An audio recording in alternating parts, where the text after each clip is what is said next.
Halo sobat dimanapun kalian berada. Kali ini saya akan membawakan alur cerita film yang berjudul No Exit. Film ini dirilis pada tahun 2022. Yuk tanpa berlama-lama lagi kita langsung ke alur ceritanya.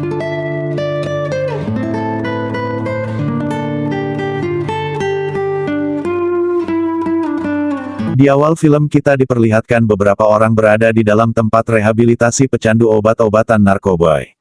Pada saat itu beberapa kumpulan seseorang sedang menjalani sesi saling berbagi cerita dengan para penghuni lainnya, yaitu tentang kisah-kisah masa lalu para pecandu tersebut. Dan kita diperlihatkan wanita cantik ini bernama Darby. Dia merupakan tokoh utama di film ini. Setelah temannya bercerita, kini giliran Darby menceritakan kisahnya. Saat dia mulai bercerita, tiba-tiba Mike memanggil Darby karena dia mendapat telepon dari orang bernama Joe. Dia mengabarkan bahwa ibunya kini sedang dirawat di rumah sakit yang berada di kota Salt Lakes, dan dia menyuruhnya menelepon balik ke nomor kakaknya yang bernama Devon. It's Friday afternoon. Go fuck your Friday afternoon.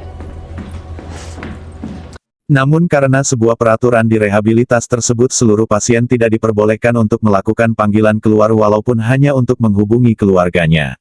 Saat malam tiba, Darby mendatangi kamar Jade untuk meminjam ponsel.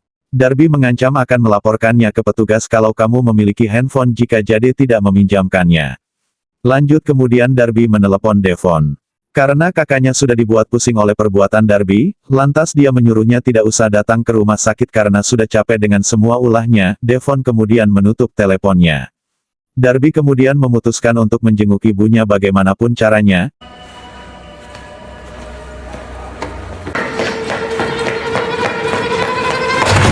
Saat dia berhasil kabur dan mencuri mobil, Mike merupakan salah satu seorang perawat di sana. Dia juga menemukan satu paket narkoba di dalam mobilnya saat berusaha mencari kunci.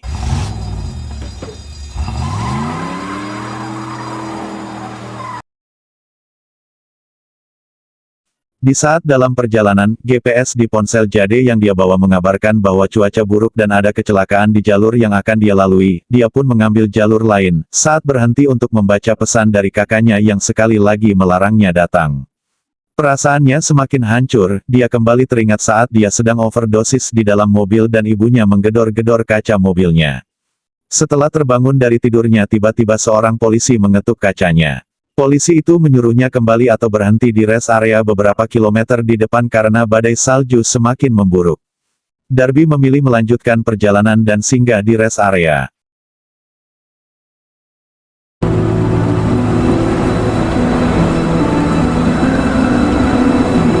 Sesampainya di sana, dia melihat ada sekitar 4 orang, dan bertanya di mana toiletnya.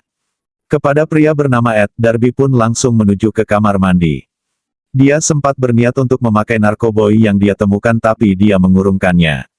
Darby kemudian menyeduh kopi dan mengecek kembali ponselnya, namun tidak ada sinyal. Lalu dia bertanya kepada seorang yang bernama Sandy, merupakan istri dari Ed, apakah di sini ada wifi, dan mengatakan bahwa tidak ada wifi di tempat itu. No, there's no Wi-Fi.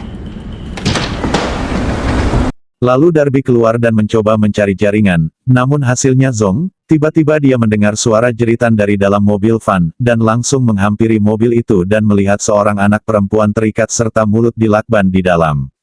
Darby panik dan mencoba membuka mobilnya tapi terkunci.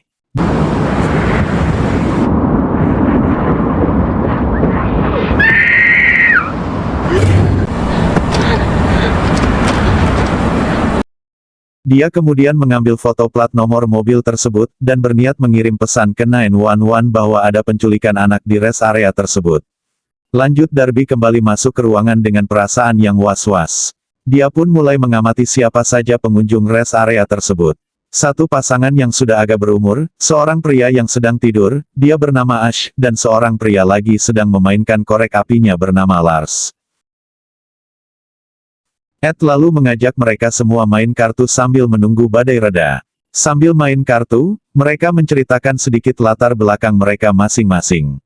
Lars menunjukkan sifat temperamen emosinya yang kurang stabil saat kalah bermain kartu. Karena penuh kecurigaan terhadap 4 orang di sana, Darby memutuskan kembali ke kamar mandi, dan mencoba menghubungi 911 tentang kasus penculikan anak kecil, tetapi tidak ada jaringan di tempat itu. Dia kemudian melihat bekas lubang di dinding kamar mandi yang ditutup sementara menggunakan papan kayu. Darby kemudian membuka tutup papan kayunya dan keluar menuju van. Saat berhasil memasuki van dan berusaha membebaskan anak itu, Darby menemukan anak itu sedang memakai gelang yang menandakan bahwa dia dalam masa pengobatan. Anak itu bernama Jay, namun belum sempat dia membuka talinya, Lars tiba-tiba masuk. Dia mengomel mengenai kekalahannya bermain kartu kepada Jay. Sometimes people. Setelah melampiaskan omelannya, dia kemudian kembali untuk mengambil makanan ringan untuk Jay. Kesempatan itu digunakan Darby untuk keluar dari van dan berjanji untuk datang kembali menyelamatkan Jay. Darby berhasil keluar dan kembali ke ruangan lewat lubang dinding di kamar mandi.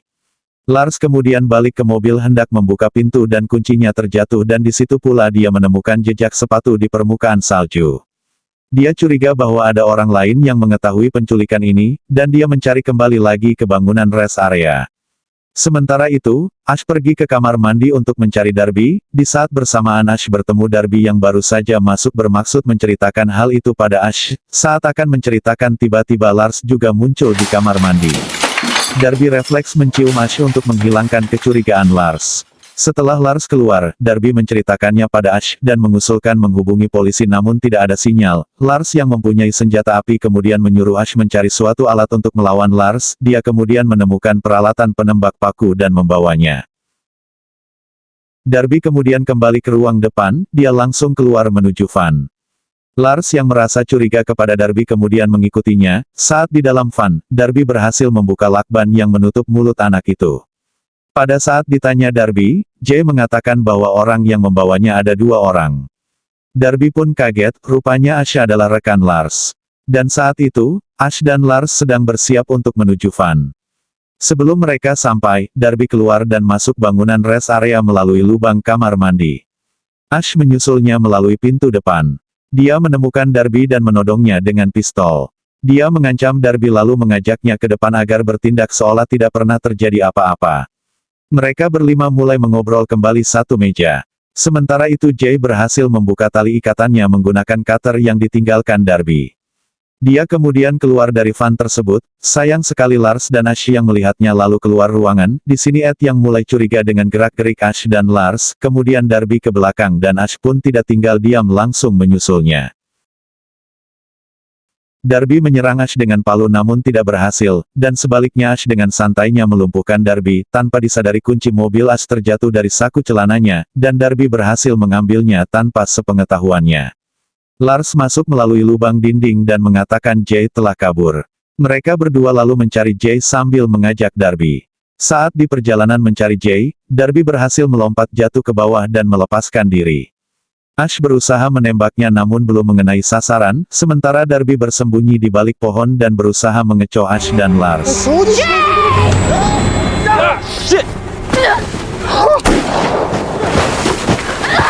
Sementara itu, Ed yang mendengar suara tembakan segera keluar karena ada yang tidak beres namun Sandy yang sempat mencegah Ed dan tidak dihiraukan oleh Ed.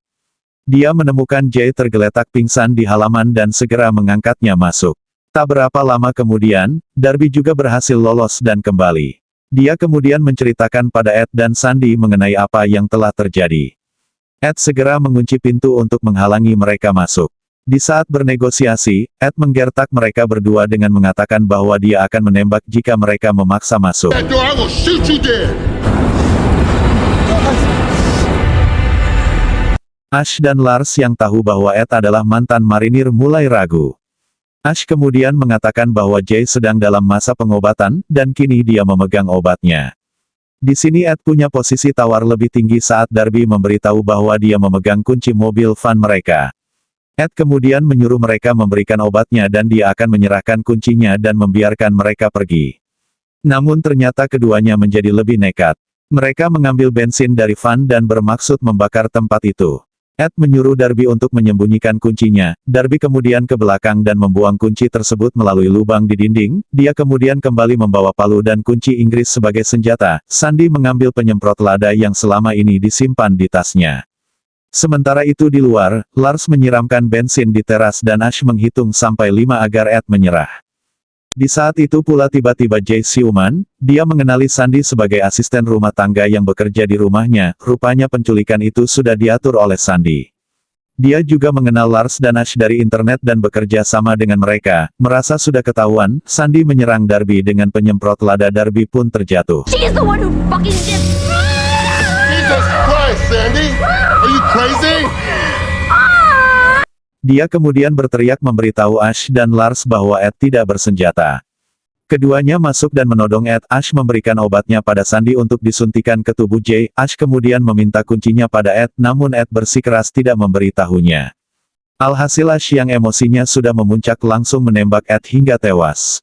Sandy pun histeris melihat kondisi suaminya yang telah tewas. Dia kemudian menyerang Lars dengan penyemprot ladanya ke mata Lars yang membuat Ash marah dan langsung menembaknya Ed dan Sandy kini pun tewas.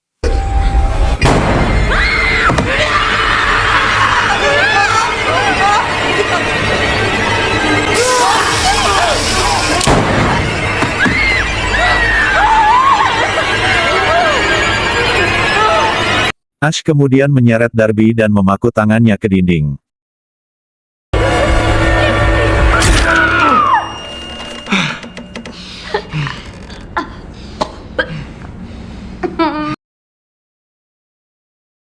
Ash dan Lars kemudian ke kamar mandi untuk membersihkan mata Lars akibat semprotan lada. Mereka sempat berdebat karena Ash membunuh Ed dan Sandy. Sementara itu, Darby meminta bantuan Jay untuk mengambilkan palu. Ash dan Lars kembali dan menanyakan perihal kunci mobilnya pada Darby, akhirnya memberitahukan bahwa kuncinya sudah dia lempar melalui lubang kamar mandi.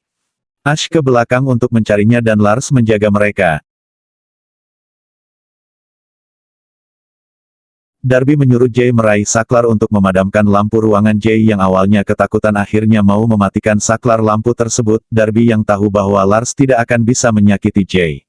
Saat lampu padam, Darby nekat memakai narkoboy yang dia simpan guna untuk mengurangi rasa sakitnya saat mencabut paku di tangannya.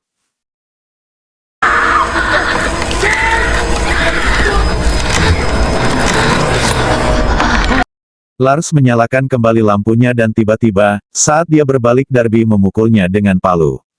Ash yang berhasil menemukan kuncinya mendengar hal tersebut langsung kembali masuk ruangan. Dia mendapati Darby menyandera Lars menggunakan pistolnya. Dia menodongkan penembak paku yang dibawanya dan menyuruh Darby melepaskan Lars. Tiba-tiba Jay menyerang Ash dengan palu yang membuat penembak pakunya menyala dan mengenai dahi Lars.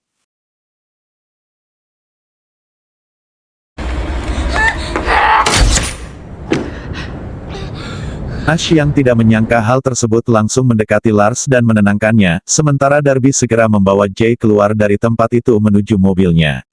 Dengan perasaan tidak karuan Ash menuntun Lars untuk mengajaknya pergi, namun genangan darah Ed membuat Lars terpeleset dan terjatuh. Paku yang menancap di dahinya kini masuk lebih dalam dan membuatnya tewas. Ash menjadi gelap mata. Dia keluar dan menembaki mobil Darby yang berusaha kabur dengan penembak paku. Tembakannya berhasil mengenai ban mobil dan membuatnya menabrak tiang listrik, membuat Darby dan Jay tidak sadarkan diri di dalam mobil.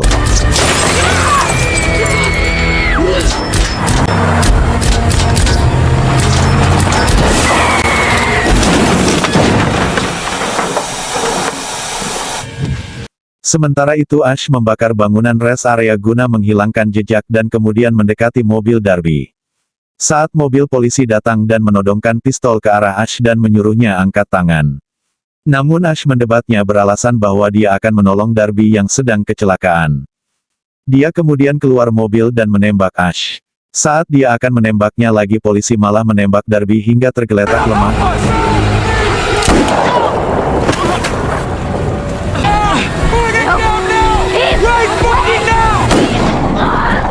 Kemudian pistolnya diambil oleh Ash yang langsung dia gunakan untuk menembak polisi. Ash kemudian mengarahkan pistolnya ke Darby yang sudah tak berdaya, namun ternyata dia kehabisan peluru. Dia lalu mengambil penembak pakunya dan menembaki polisi hingga tewas. Dan mengambil pistol polisi tersebut dan kembali ke arah Darby. Saat dia menempelkan ujung pistolnya ke mulut Darby, Darby dengan cepat menusuk leher Ash dengan obeng, dan Ash pun kini tewas.